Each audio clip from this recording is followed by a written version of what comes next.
Bismillahirrahmanirrahim. Alhamdulillah Rabbil Alamin.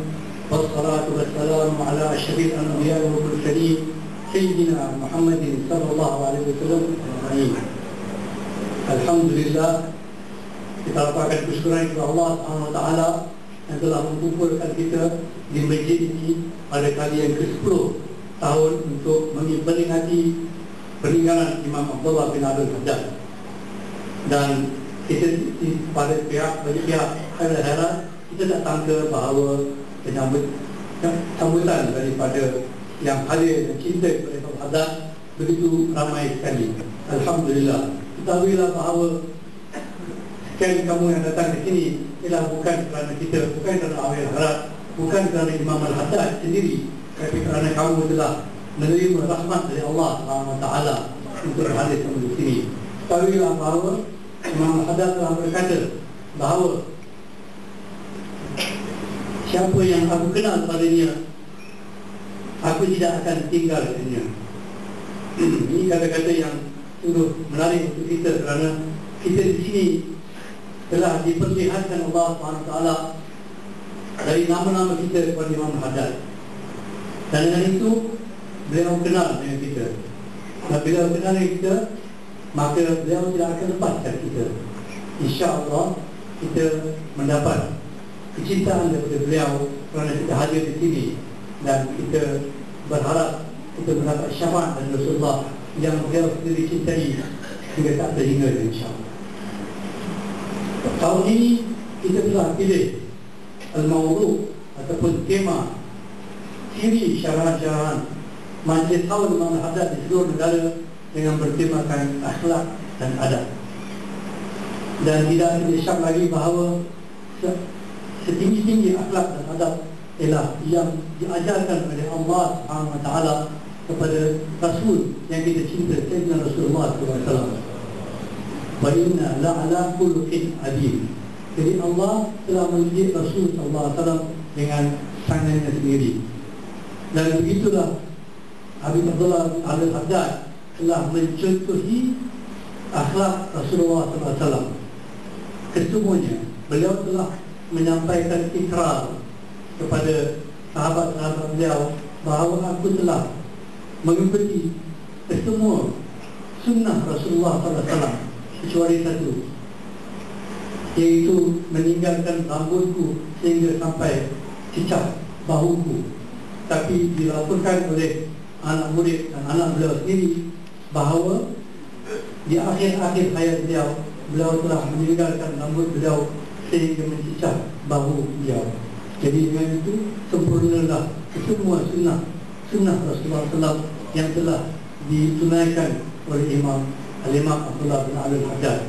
Jadi tidakkah kita perlu bimbang bahawa hadirnya kita di majlis ini menimbulkan apa-apa kesangsian bahawa beliau tidak layak untuk menerima anugerah ini, mengadakan pul begini.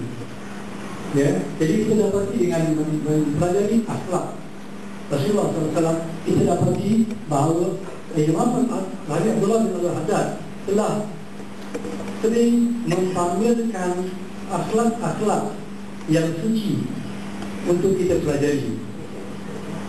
Kita ambil contoh sedikit daripada penuntut di depan beliau supaya kita dapat faham kedudukan Al-Maqam Al-Imam Abdullah bin Abdul Haddad. Tadi saya telah ceritakan bahawa bagaimana beliau telah menunjukkan akhlak beliau dengan Rasulullah SAW dengan menunaikan semua sunnah Rasulullah SAW.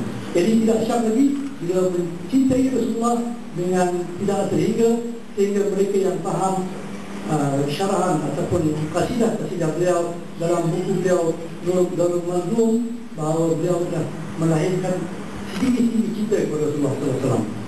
Dengan ibu bapa beliau ada beberapa cerita tentang akhlak beliau terhadap ibu bapa beliau. Satu daripadanya ialah semasa beliau seorang anak yang kecil, beliau paling berminat mempelajari ilmu tasawuf sehingga menceburinya dengan sedalam-dalam yang boleh. Tapi bapa beliau Al-Habib Ali bin Muhammad Al-Haddad sangat bimbang dengan keadaan beliau yang begitu cenderung dengan mempelajari ilmu tasawuf. Jadi beliau telah menggalakkan anak beliau Al-Hajj Abdul Haddad untuk menempuhi ilmu-ilmu yang lain seperti ilmu syariah dan ilmu tauhid dan lain. Jadi untuk walaupun beliau cinta sangat dengan ilmu tasawuf ini, mengikut arahan dan akhlak beliau kepada bapa beliau telah mengurangkan pembelajaran ilmu tasawuf dan meningkatkan ilmu beliau dalam segi tauhid dan juga syariah. Ini satu contoh yang beliau ini taat kepada bapanya sebagai dari akhlak beliau sendiri. Lagi dengan rakan-rakan beliau, Al-Imam Al-Haddad semasa kecil suka sangat untuk bersemayam sunat di sekitar masjid-masjid di sekeliling Kota Taif. Sehingga satu hari, tiap-tiap hari dikatakan beliau semayam lebih daripada 200 rakaat.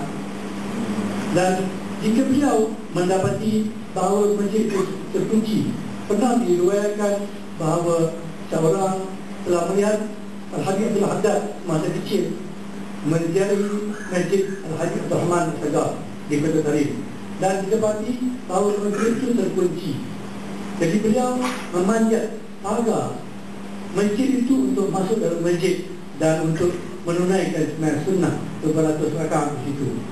Jadi cuba kita bayangkan seorang kanak-kanak yang lebih kurang umur 7 tahun yang buta matanya, yang begitu berhemah untuk bersemayam dalam masjid tertentu, iaitu Masjid Al-Hajj Abdul Rahman Al-Sagar, sehingga beliau sanggup untuk memanjat pagar untuk menunaikan semayam, kemudian memanjat lagi pagar untuk keluar dari semayam itu. Ini dikatakan sebagai rakan-rakannya. Walaupun rakan-rakannya ajaknya bermain masa kecil, beliau tak begitu. Tapi minda beliau atau nenek beliau sering menangis melihatkan keadaan Al-Hajj Abdul Haddad masa kecil. Sebab beliau kata anak ini sepatutnya bergaul dengan anak-anak yang lain, tapi beliau tidak suka untuk bersemayam. Jadi untuk tidak menyinggung perasaan nenek dia ikut bermain dengan anak-anak yang lain, memaksa diri dia untuk bermain dengan anak-anak lain, untuk dipanggilkan kepada nenek dia supaya nenek dia rasa senang hati. Ini akhlak Al-Hajj Abdul Haddad masa kecil lagi. Dan selepas dia bermain dengan anak itu, beliau akan bersendirian dan akan menangis kerana kerugian masa beribadat kepada Allah Ta'ala, semata-mata untuk menyenangkan hati nenek sendiri. Dia menangis kerana dia